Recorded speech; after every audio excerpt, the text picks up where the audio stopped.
Hello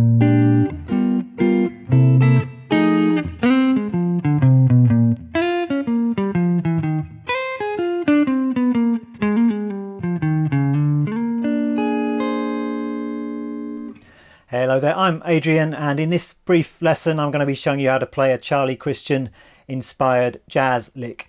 It's a very simple lick, but I think it's a very powerful one. It's a lick for which you can find quite a few different uses, and I think it'll be a really worthwhile addition to your jazz vocabulary. So let's check it out. As usual, I will put the full tab and music to this lesson up on my website, a link to which can be found underneath this video.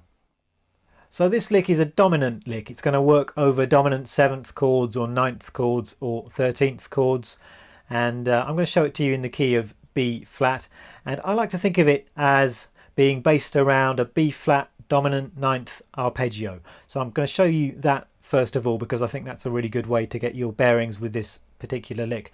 Now, a dominant 9th arpeggio is just a 7th arpeggio with an added 9th degree. So I'm going to play this in the 7th position, and we've got our B flat note here at the 8th fret on the 4th string. I'm going to play that with my 2nd finger. Then I'm going to play the 7th fret on the 3rd string with my 1st finger. With my little finger I'm playing the 10th fret on the 3rd string. Then the 9th fret on the 2nd string with my 3rd finger, and the 8th fret on the 1st string with my 2nd finger. That is our dominant 9th arpeggio. So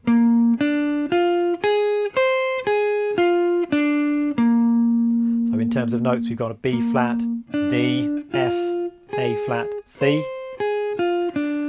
In terms of those notes function as intervals, we've got a root, we've got a 3rd, 5th, a flattened 7th, and then the 9th is that C note on top. So there's our dominant 9th arpeggio. You could further relate that to this dominant 9th chord voicing, which is quite a nice one as well. That's the 8th fret on the 4th string, 7th fret on the 3rd string, 9th fret on the 2nd string, and 8th fret on the 1st string. So onto the lick itself, which sounds like this. One more time. You can see how it's based around that arpeggio shape. We're actually starting on the 9th, that C note at the 8th fret on the 1st string.